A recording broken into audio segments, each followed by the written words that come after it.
Hello, ladies, gentlemen, and our 3 average listeners. Yes.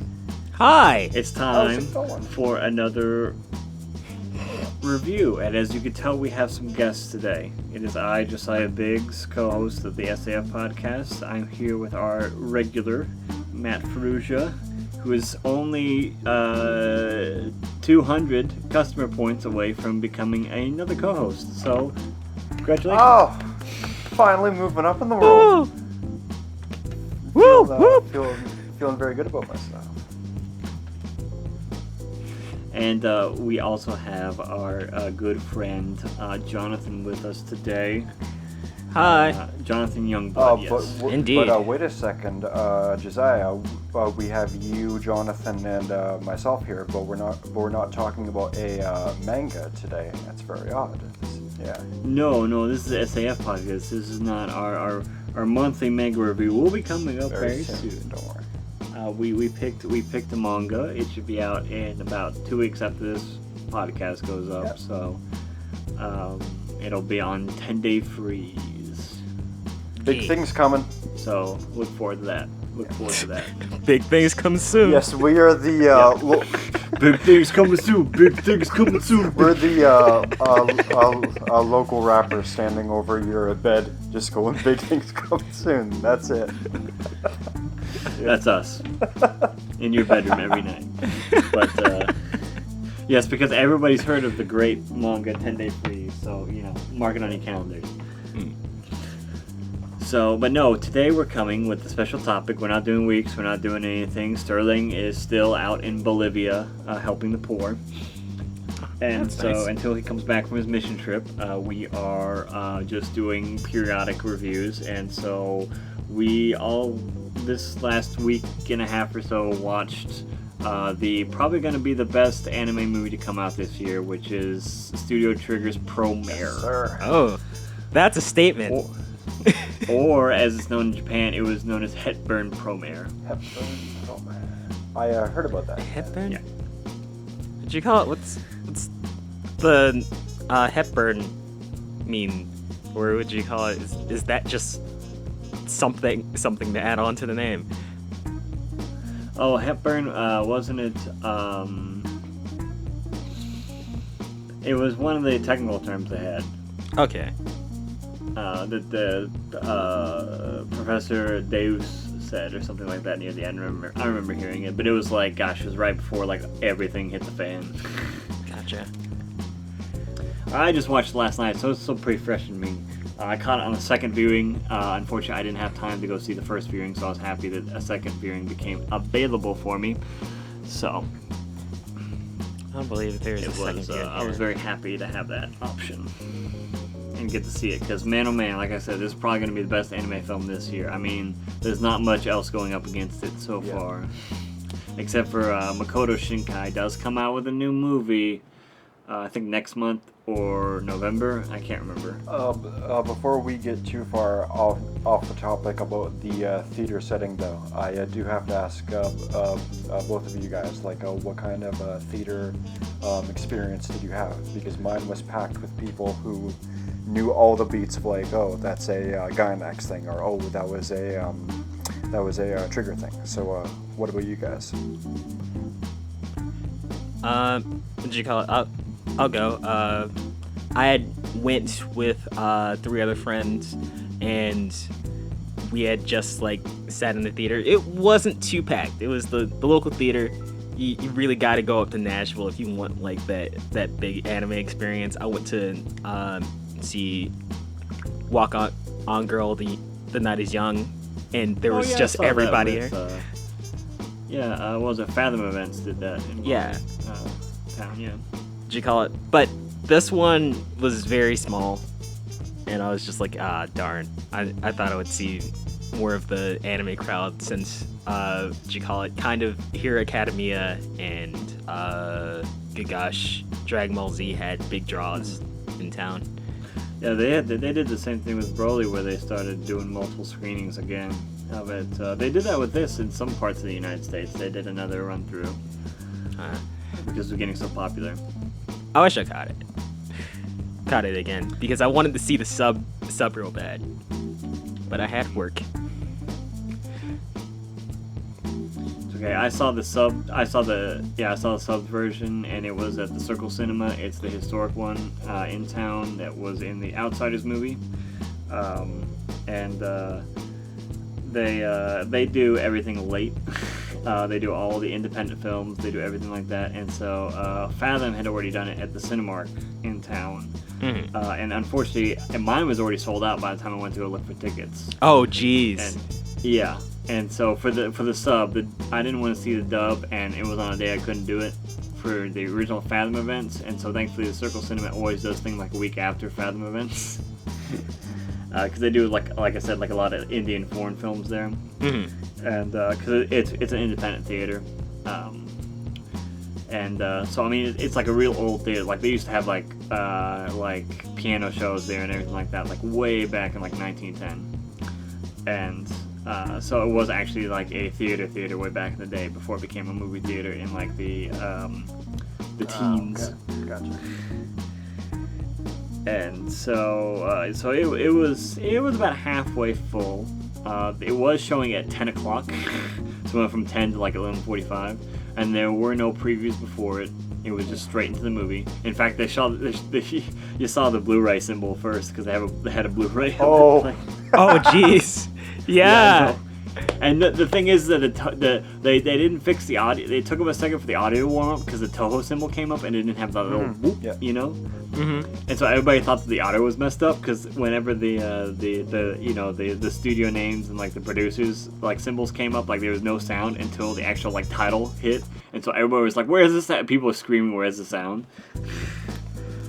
Because actually, whenever I went to go see The Night Is Short, Walk On Girl, there was a fire alarm pulled. Oh no! So they had to stop the movie and then start it again. When I saw that in my theater, just to mention that as well. But no, and so the volume was there. It's just apparently the labels didn't have the usual sound effects. But yeah, no, everybody there knew what was going on. There was a lot of weebs, and the guys sitting next to me, like every single time, like he'd take a pose, everybody would do the pose, and it was a pretty great experience. That sounds fantastic. Everybody was laughing and screaming, and it was great at the appropriate times, and and it's just it's great. And so, somebody shot a Giga Drill burst whenever the drill scene came out. Oh yeah. Good gosh. Well done.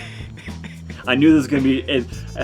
We'll get into that in a little bit, but no, it was a great theater experience for me. It was a little late, like I said, but it was really fun to see that many people. Because usually, whenever I go to this, like people are very reserved. Of course, usually I'm watching much more like quiet movies as far as like the anime stuff. I don't really like to go see a lot of the Miyazaki films in the theater.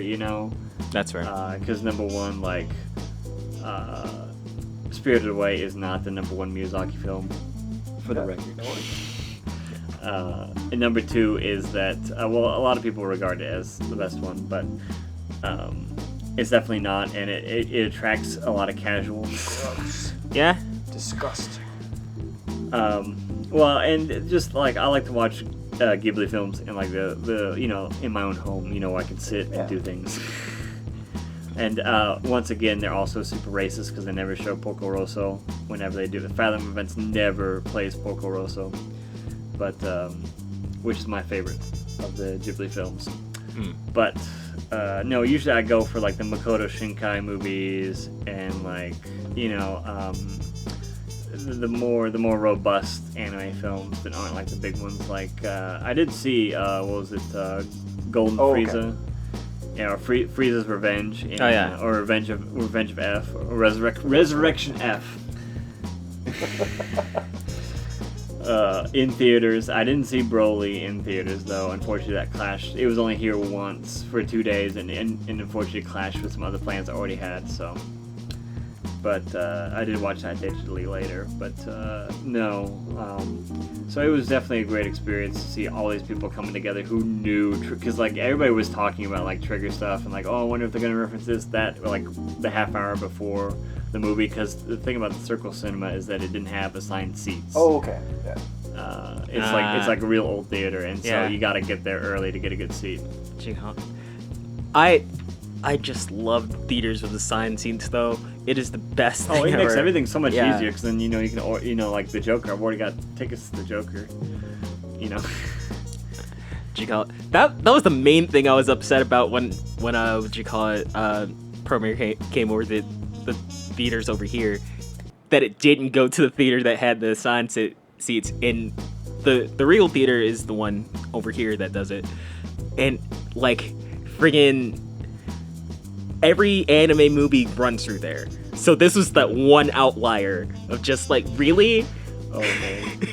The one time? Usually it comes through our largest like Cinemark theater here, with most of the Fathom events and like G Kids and stuff like that. And so it's almost always assigned seats. Mhm. And so like I said, like the Circle Cinema like does things like a week after or whatever. Usually they get like it the week after it. And so that's just the thing, because they can't assign seats because like all of their seats, none of them numbered. It's all from donors because it is an independent theater. Oh yeah, that's So right. it does it from donations, and so each seat on the back of it has someone who donated enough for that seat.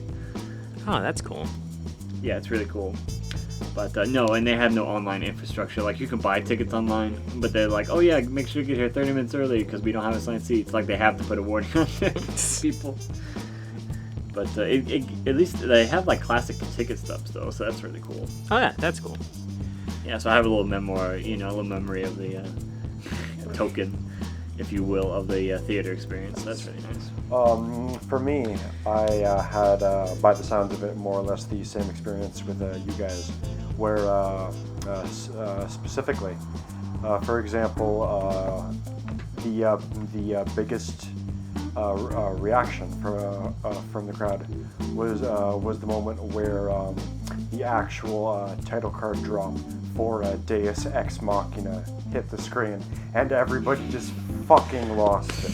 That was Everybody howled, yeah. what a fantastic Oh my moment. That and also early in the movie, Gallo, while being choked out by the leader of the Freeze Force, Vulcan, thanks, holding his gunbuster pose throughout the entire session of him losing all oxygen in his body.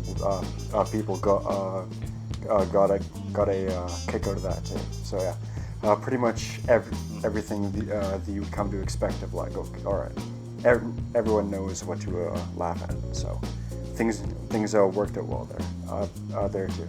So yeah. Same thing all around, by the sound of it. All right, so initial thoughts of the film. Thoughts. Let's see. Obviously, it's Studio Trigger, so it's number one. It's the second property to come out about interdimensional alien, beings from another dimension. Yeah. Dealing with pyrokinesis. Of course, we have from the author of Soul Eater, Fire Force, that recently came out, and it also has to in a different story, in a different setup, but a very similar setting. Definitely. Almost exactly the same setting where the world's burned over once before, and spontaneous combustion is a problem. We have Fire Force and their military style. But a much different military style than the one you get from this movie version of firefighting superheroes. But it was interesting. As soon as I saw the previews for this, I'm like, oh, it's just like Fire Force. But not that they have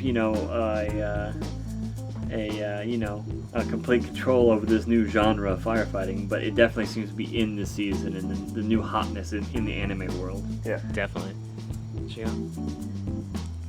Which is definitely a breath of fresh air, from the beaten to death isekai. Yes. Yeah. I would love just seasonal fireman anime. That would actually, I would be in for it. I can understand people wanting to take a break from isekais, but why the big hubbub about firefighters now? Why are they so trending? It's kind of weird.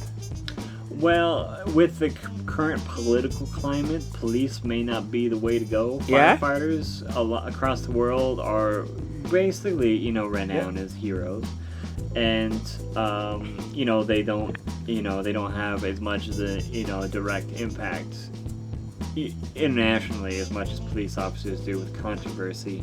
Also, because a lot of them are volunteer. It's an easier character trait to deal with, or occupation to deal with in this sort of way, where it's still like a public servant, but it's not a controversial one. Yeah. Right.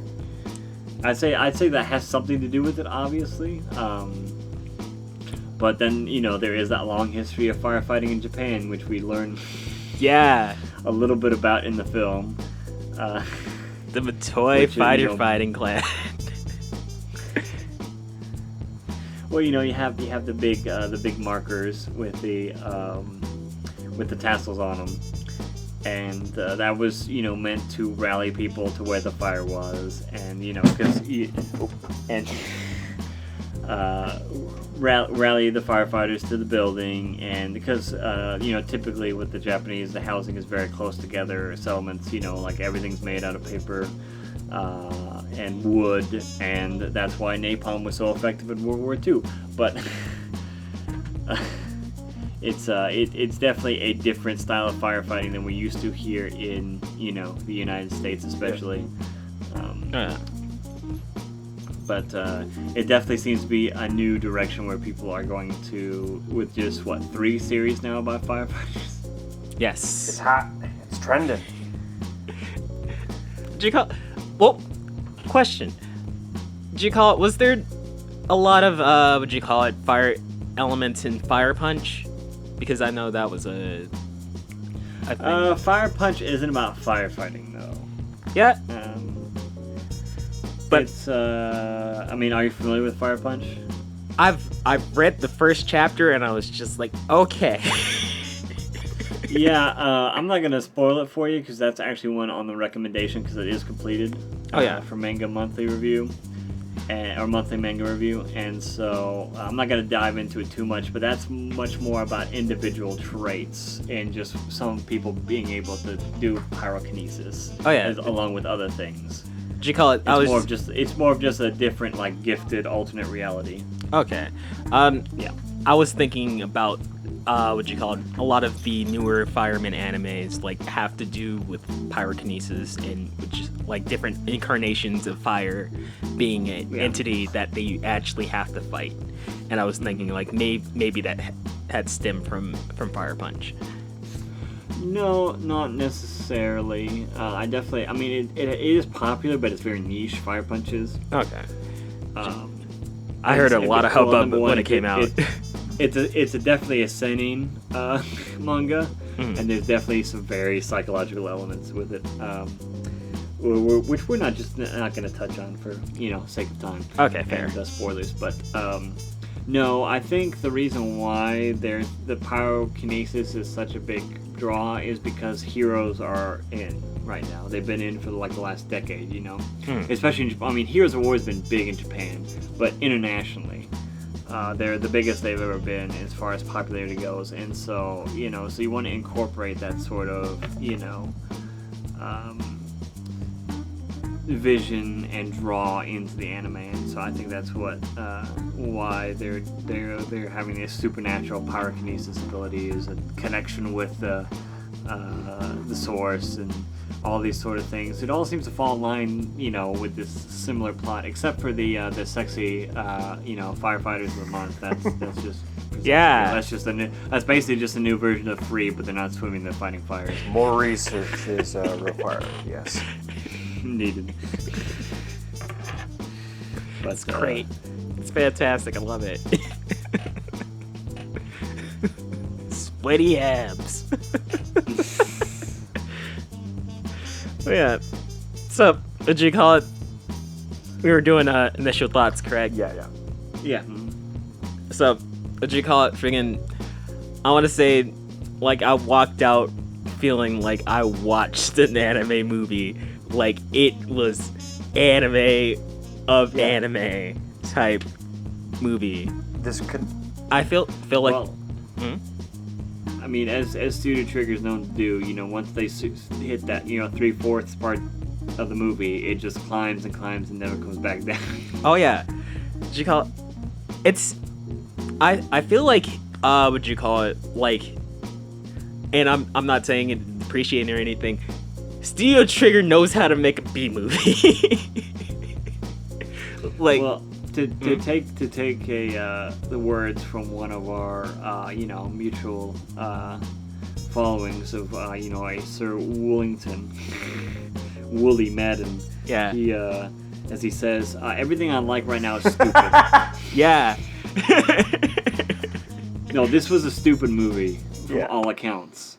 I mean, a lot of things they made the science mostly makes sense. I think there's only one part of the film where I was like, man, that doesn't make any sense, and that was when they were escaping the cave, and the two guys went out and they brought back 3 trucks somehow. Oh yeah. So I don't know how 2 guys drive 3 trucks. But that was the one thing I couldn't find believable about the film. I love that's the plot hole you went with. I mean, everything else at least had some sort of like pseudoscience behind it. Yeah. Some kill bullshit, Yeah. but like that's the thing is they build this environment and they make you want to believe. It's not that it makes complete and total sense. It's just that, and not that. What was it? The line that what was it? Dr. Deus said about. He's like, oh well, how did you know that these 2 would come? And he's like, oh, I didn't. If they didn't come, we would have failed and the Earth would have been destroyed.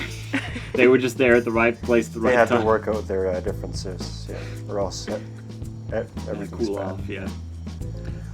Everything about pyrokinesis in Promare, like it's all about as sensible as a spiral power from Gurren Lagann. Yay and nay, because like at first like, oh, this is what the burners, this is what the Burnish do, this is what the burnish do, and then they're like, oh no, this is really what the burnish do, and then they're like, no, this is what the burnish do, and then at the end like Dr. Deus is like, no, this is what the burnish actually is, and I'm like, what? This is what got it. And so the whole time. Yeah, so the whole time you're trying to figure out like what is actually the burnish, and and so it's definitely keeps you. I think that's how they keep things fresh with out without being like, oh well, they just gained this new power. Oh they can do this, or oh they can do that, and so it's a very big mystery until the very end of the film. Even more so than what are these people? The big catch is why do they have to set things on fire?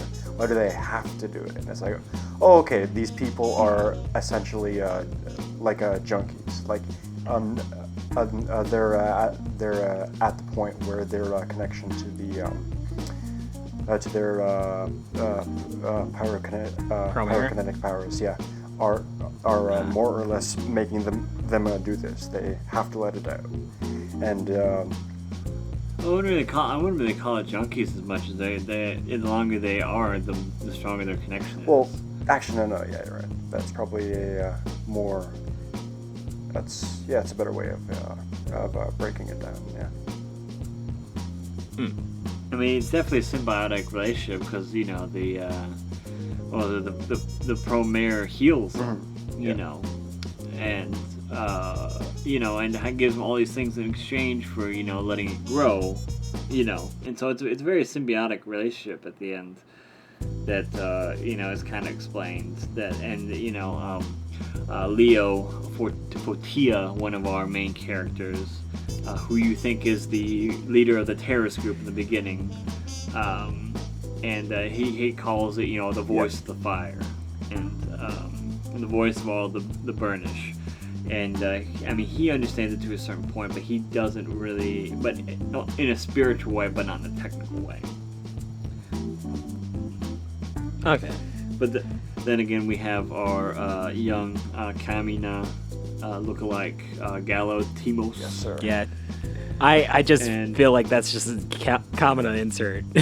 Yeah, basically. I mean, he's a hot-souled firefighter who extinguishes flames with his hot attitude. Yeah. His burning soul extinguishes all fire. That's the dumb anime. That's the dumb anime I He's love. gotta get fired up to put the fires out. Yeah. It's the best. Love it so much. And he can't really get started. He can't really light the flame underneath his feet unless he's dressed like a traditional Japanese From the Far firefighter. East, give me that Far East firefighting tech. That's the only way that I do it. It's beautiful. Gosh. That's a dumb character. It's the dumbest, and that's why it's the best because that. Oh, here's an even better quote. Studio Trigger is the best about being dumb and being Yeah. serious about it. Yeah. that encapsulates that movie completely. They will feed you all of their crap and then look at you dead in the eyes. This is good, right? Oh, take this. Stop laughing. What are you doing, man? Come on now. This is very serious now. That's what. Yes, they're world's best at that, for sure. Oh yeah, what you call it? Friggin', I like going with my friends and everything, and what you call it? One and only hadn't seen like any Trigger animes. What you call it? One friend He's terribly out of loop. yeah. So what you call it? The other hadn't seen all of Kill la Kill, but only up to episode 8 of Gurren Lagann, and yeah, he really was just like, yeah, Kamen is gone. I'm done. That's where it This begins. is the moment son. that separates. Yeah, what you call it? That's what I was like. This is the moment that separates the men from the boys. Yeah. For the boys, yeah. Yeah. So, and one had seen all 3, and just like periodically, people were looking at me, just like, what did you drag us to? Yeah, like What is on the screen right no- now? The dumbest show on earth. Not only is this something really out of left field to bring a friend to, it's also probably something that someone should watch last, as far as Gynax and Trigger stuff is concerned, because the references to their previous stuff range from blatant to extremely subtle. So being able to actually go, hey, that is a huge draw for the movie. So having this be the Trigger grand finale to at this point is the best way to watch. Yeah. Oh yeah, definitely. I feel like it really capitalized on a lot of like what they built before with the previous series. This is a celebration of. This is a celebration of themselves. This is Trigger holding up a big old sign that says, "Look at how great we are." Yeah, Gosh. I do like it. No, it's definitely interesting how they put all these things in there, and like you like to fully enjoy this film, you do have to be super familiar with their work, and that's definitely not the best thing, but then it's also the best thing at the same time. I don't know. It's I don't want to spoil the movie too much. And we've kind of gone a little bit in that territory, not too much. Oh, okay. But- So we're doing light strokes. Okay. Yeah. Well, I mean, it just did come out, and it's making a second tour through a lot of cities in October. So. Okay. And it should be out on digital here pretty soon as well, but because Funimation's behind it, but it's. There's a lot of reuse actors, and there was a rumor that the voice actor, both the Japanese and English voice actor who did Kamina, was supposed to be revising his role as Gallo Timos, the clone. Yeah. But that was a blatant lie, And and I like to call it shenanigans. Yeah. But Did you call it? I would have enjoyed. Gosh darn. Cal Herbert as what you call it, Gallo. What you call it? Billy Kamitz did a good job though. I think he did a solid as kind of like bringing that spirit. As someone who watched the dub. Finding out that Billy Kamitz was going to be doing the English voice of Gallo was kind of out of left field for me. I was like the dub of voice actor for Josuke, really. Like it seemed kind of odd to me. But the 2-minute clip that I saw, it seems like he did the character justice pretty well. As someone who didn't like his performance as Josuke, I really loved his performance in this. Yeah. So, what you call it? There's that. In Johnny Young Bosch does Johnny Young Bosch things as Leia. That messed with my head. I take a look at the voice actor rundown, and I go, Johnny Young Bosch as Leo seems like the weirdest fucking thing ever, because he's probably the most well-known punk voice actor character for games and anime. Like he's got Ichigo and Nero from Devil May Cry under his belt. So to see him play Leo was super bizarre to me, but I'm gonna have to assume that he did a relatively good job there too. But it seemed like a bit of a miscast, but I could be wrong. Not a miscast, but not exactly, because I watched the sub with Leo. Was that Taichi Sanome? Yeah. The Japanese voice actor for Leo was definitely much. It's not necessarily match for match with Johnny Young Bosch. But I don't think, knowing what I know about Johnny Young Bosch, I don't think it was necessarily a miscast. It was probably just an easier to cast someone like him in the role. Than somebody newer, or somebody who wouldn't have performed as well. It was definitely a safe pick, I believe. Maybe not the best pick, but definitely a safe pick. There's definitely a lot of safe picks on this list, though. Oh yeah. I would honestly argue that Billy Kamitz was also probably a very safe pick. I mean, of course, I'm the type of guy who, when you see Comic-Con, flyers on Facebook or whatever, when they're coming or whatever, or we have Tokyo and Tulsa here in Tulsa, and we have, a couple other conventions that come through town that are, national ones that just go to city, and, you see them, and it's like, oh, it's the voice actor for this person from this, latest anime. I'm like, oh, they're not Japanese. What are you talking? Oh, yeah, no, there's English voice actors. Oh, yeah. Right. People watch dubbed shit. That's right. Of course. I know. I was like, man. Well, because we grew up in the Wild West, West, man. 100%. We grew up at the end of it, but we definitely grew up in it. I remember, gosh, the 4 Kids of One Piece was the first, real national treasure. Terrible dub that I had, originally watched. Did you call it? I will stand by Sanji's Brooklyn accent. Yes, no, that I'll stand by. No, I mean, a lot of the censoring and other things like that. The voice casting was okay. That was one thing 4 Kids always got right, was the voice casting was usually pretty on point. It was usually the other liberties that 4 Kids took. What was it, Sonic X? It was done by 4 Kids, and the voice casting in that's pretty amazing. I'll say. What did you call it? I don't. Freaking Dan Green is Knuckles the Echidna. Yeah. I mean, that's the only Knuckles the Echidna I can ever think of now. What you call it? Freaking, he does a great job. Yeah. Also, really cool guy.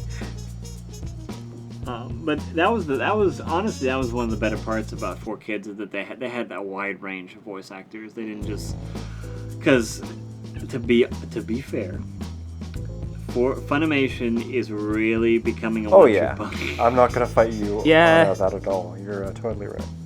Mhm. And that was another great part about the Wild West of dubs, is that not only were they few and far between, but whenever you got them, it was usually a lot of character actors who did other things, like had like legitimate like cartoon experience in the Western spectrum. And so you got all these different mixes of people instead of just these people are gonna do good anime.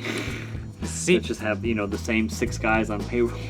what you call it? That was the cool thing about Disney being behind the Ghibli. Oh yeah, the Ghibli dubs. Yeah, because they got big names. They got anybody. What was it? They got who was it?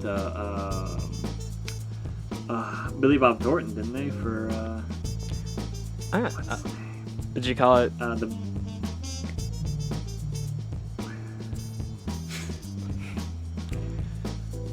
But yeah. Man, I can't think of any off the top of my head.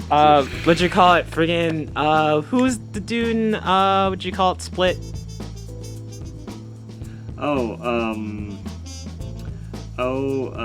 Malkovich, right? No, not Malkovich. What you call it? Yeah. Oh, James McAvoy. I'm sorry. Maybe. But what you call it? Is he Bruce Willis? James McAvoy? Like, there's only a couple in Split. It's Split. I'm thinking of. The M. Night Shyamalan film, Split. What you call it? Yeah, I'm thinking of the other one with the dude that split personalities. That's Split. Okay. There's So only 2 dudes in the movie besides Bruce Willis's son. who's the third guy in Glass then? This is the most I'll try and There's James McAvoy, Okay, so is it James McAvoy? Bruce Willis, Okay. and Samuel L. Jackson. I'm gonna look it up real fast. I have not seen Split, so I'm I sorry. cannot weigh in on this one. Okay, yeah, it's James McAvoy. I'm sorry.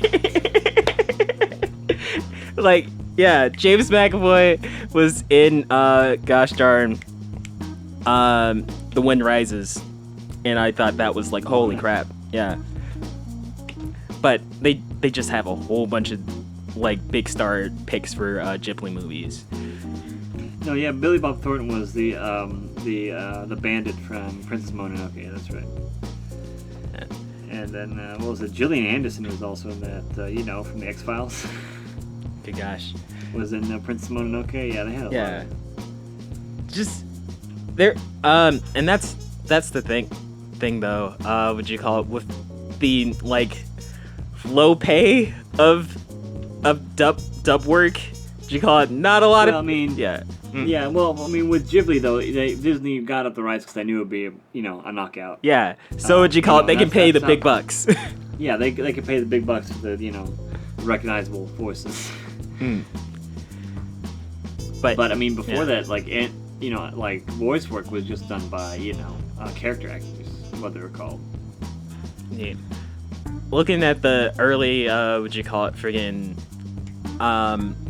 like, gosh darn, credits of like 80s to 90s, even 70s anime. Would you call it? Those are people who just like disappeared in the industry. Oh yeah. Like there are very few people from that era Haven't seen them since. Yeah. still like working. Yeah. I was curious pretty recently about the English dub of VA for Dio back in the OVA for Stardust Crusaders. Same thing with him, just Oh, yeah, gone that's off the right. map. Yeah, It did get dubbed. 100% gone off the map. Forgot Yeah, about that. it was kind of a goofy dub. Well, as is to be expected back then. Yeah, Quite bizarre, huh? it's a bit of a kooky quest. Yeah. Yeah. But I don't know. What'd you call it? I still believe a lot of the what'd you call it?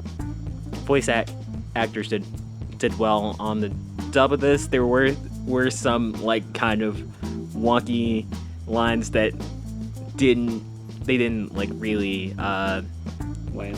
yeah, like they didn't really script well in the English version of it, but Yeah. what you call it? That's the like that happens to dubs all the time. I mean, as long if it's just like a couple things, you know, it's easily forgivable. It's when, you know, like, oh, was it Ninja Batman? The English dub is a completely different story than the Japanese, and they completely rewrote How it. do you pull that off? And it doesn't make any. It doesn't Yeah, make like any it sense. wouldn't. Yeah. How do you pull it off at all? It doesn't even work. I don't know. Good gosh. But I will say, hearing what you call it, like dumb animes, like my will to burn the world down, and your will to save it all. That's what makes those dubs worth it. Just to hear those dumb anime lines in English. Yeah. There's always going to be something that's changed or not captured in the same a way that you miss when you get it dubbed. Like, for example, while we're on the subject, Kyle Hebert in episode 1 of Gurren Lagann going with the hey is fine, but it's never going to be as good as Kamina staring down the gunman going oi oi oi oi oi oi oi oi. It's a With a thick accent. Yeah. You're never gonna go quite get that. Never, but they tried. Yeah. Did you call it the what you call it, Japanese accent on English words when a character goes from Japanese to English in an anime is something that I find really like dubs haven't captured yet. I think a lot about what you call it, the scene in Assassination Classroom where what you call it, they're talking to the American students and you just goes in English. The whole field is the whole school is a battlefield. Come on. And what you call it, friggin' just like that being like kind of the thing, the clear like the sound of Japanese within like that scene just kind of just goes like, oh shoot, this is serious. And I feel like that's something that's hard to capture within dubs. What was it? I believe one of the best dubs to come out recently was the Kill la Kill dub, in which there is that guy with that deep Kansai accent whenever they're going and school crushing, and the guy with the crab suit who has all the money, and he has that deep Kansai accent, and then whenever they did it, they had a nerdy white boy with an Ebonics accent, which knocked it out. He knocked it out of the park. Okay. Like you know, it wasn't offensive, but it was definitely like the sort of thing they were trying to go to, and it almost paralleled perfectly with the Japanese. Okay, that's good then. Because he was so arrogant, like the Kansai accent, like you draw things out and you're arrogant, and you know there's a certain cadence to it, and like that was the only the English, you know, comparative, that was the only thing that would have worked, you know, because a lot of times whenever they have the Kansai accent, like they try and give them like the Texas accent, and it doesn't ever work. Yeah. And so they went different. They went, instead of, you know, rural to urban. Yeah. And it definitely complemented well. I remember Wooly and Pat talking about it a whole bunch on Super Best Friend Cast when it first came out, and how amazing a job that dub was with Kill la Kill. What'd you call it? Well, I gotta head out, so y'all can continue without me. Wait, before you go, what's your rating? What'd you call it? Rating out of 10? What'd you call it? Yeah. I would say I would say a hard 7 for me. I really like it, but I feel like it could have had a lot more within what you call it, just building around the setting and kind of like just adding more value to the things they set up later in the movie, to the big reveal of like what's going on. But I still love the movie. I mean, regardless. it was under 2 hours, so I mean, you right. There's only so much world building you can do. You are super great. The whole thing was fast as a bullet train. Yeah, the first fight in the series is the main two characters. Like, there's no time for any bullshit at all. Yeah. Gosh. All right. Well, we'll talk to you later, John. Take care, Later, guys. guys. See ya. But Matt, so what are your final thoughts? Because I mean, we didn't really discuss it too much because it's way too fresh, and we want people to go out and see it, support it, because it is coming back to some theaters in October. So what is your final? Well, like, we didn't really do anything wrong, because you're not even going to be able to elaborate too much on it. Like, it's Trigger, it's big and bombastic and dumb. We didn't have to spoil anything. So, yeah. Outrageously pretty, outrageously expensive to make, clearly. I mirror Jonathan's thoughts on explore the setting a little bit more, because you could have elaborated on what happened after the first global burning, and explore a bit more of that, but that can be... Well, I mean, in all honesty, I think they went the right route with the time. With the time that they had, yes. If this becomes a full series, then we can get into that a bit more. But with the hour 44 more minutes, I think they crammed in as much stuff as reasonably possible, and I think they did a great job. So. A fantastic movie, very gifable. Look up some good Promare gifs. There's plenty now, and very few downsides.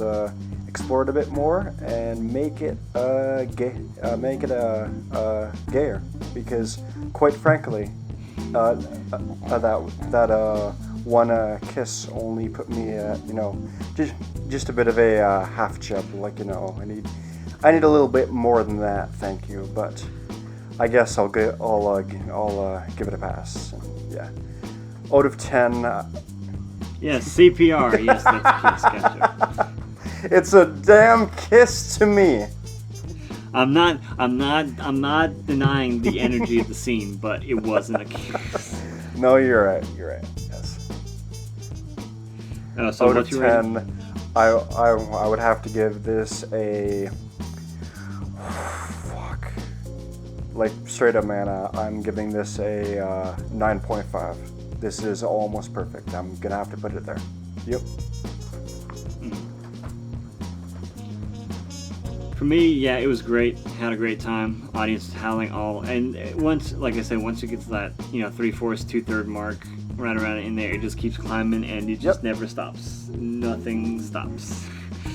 And so that's entertaining. It's so entertaining to watch, like a movie like I didn't even like, So you get so used to these long American, superhero films now, and this one, it just flew by so quickly because there wasn't any time for me to stop and think, because everything was just happening constantly. And with that being said, I would definitely put mine in like a hard 9 area. Definitely. I think it's better than 8. It does make it better if you're familiar with the material. So that's 1 point for me. But that's about it. Like I said, the only scene that I really had a problem with was that one with the 3 vans. Tiny thing. It's all good. Where they somehow miraculously 2 people drive 3 vans back that they stole. That's all good. Yeah. But besides that, everything else is well and accounted for as far as continuity goes. And,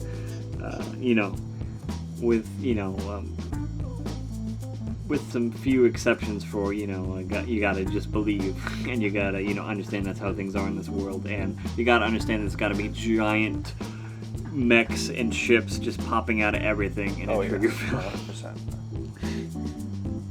You can't stop to think, oh, hey, how did they build that so quickly, that size, and no one ever know? With contractors and then telling their families. Yeah. But, that's not stuff you're supposed to ever think about in a Trigger film, so that's easily, forgivable. But, yeah, this definitely has some rewatch ability with it, and it's definitely one that, if you miss it in theaters, pick it up on DVD, get it with streaming services, buy a digital copy of it, find all your weeaboo friends, and just, sit on the couch and watch it, because it's a riot. it's so serious, and yet it's a little bit of a comedy. But I don't know. Yeah. Go watch it. Go watch it in theaters if you can. If you can't, support it otherwise. Legitimately, and show Studio Trigger the love they deserve. Just to round us off real quick, I will show some love to probably the most subtle reference in the film. I'm not sure if you caught this, but the scene where Leo's two right and left hand men fire him away to the volcano. The cannon that they assemble to do that is, if I recall correctly, exactly the same design as the cannon form that Conti takes in Fooly Cooly. I think it's the exact same thing. So that was a really nice thing for me too. It's on screen for like half a second, so it was a really nice pull. I think it was exactly that. Look it up real quick. It's been such a long time since I've seen Fooly Cooly. But yes, fantastic movie. It's similar, but honestly that's just like a military style of cannon, because we saw several different cannons, in there, like the one on the back of the fire vehicle, and I thought it was the same. Oh, okay. Yeah. I mean, the one that they use to fire is, I believe, it's yellow and green, and it's kind of changing colors because of the the fire, the Promare they're using, the Promare flame they're using to build it. And no, the one from Fooly Cooly is it's a little more circular and it's red. I mean, it may be an homage. I'm not too sure. If it is, it's very deep. But like you said, no, I never really got too much of Fooly Cooly in there, except for one of the voice actresses played Harno. The female. Yes. Aina. Yes. Arbidette. She was also the Japanese voice actor. Is also the one for Haruno from Fooly Cooly. So there's that. And she's also, that was a nice thing though. There was a little bit of romance here and there, but it wasn't like a big, like love story between Aina and Gallo. Yeah. And I mean, it's hinted at a little bit in this and that, and they're good friends or whatever, but it's just, it wasn't the focal point, which was nice. There wasn't like some sort of ham-fisted romance in there. And then of course there's always the much more accepted romance between two characters, but we don't really need to go into that too much. It's all fine. The point is that there wasn't any some sort of like, oh, I don't like you anymore, blah, blah, blah, there wasn't any back and forth, and they weren't doing it just for the romance. They were doing it to save the world. Obviously there's going to be character interactions, there's going to be admiration, and bond building. That's something normal, but there wasn't some sort of like subplot about like deep romance. Yeah, it was definitely like a normal process, but it wasn't the focus, and that's something that's nice after seeing all these ham-fisted romances put into these action films, and gotta get the girl or whatever, and blah blah. But anyways, any final remarks, Matt? I am extraordinarily pleased. Who knows? Maybe if everyone goes out and supports it, we might even get a Promare 2. Really? Or even better, we might get a Little Witch Academia 2. I wouldn't mind another season. Yeah, another season. That should be good. I meant the second film. Oh, okay. Series. Yeah. Maybe. Anything's possible. But, who knows? Oh well. Have fun, everybody. Go see Promare. Take care.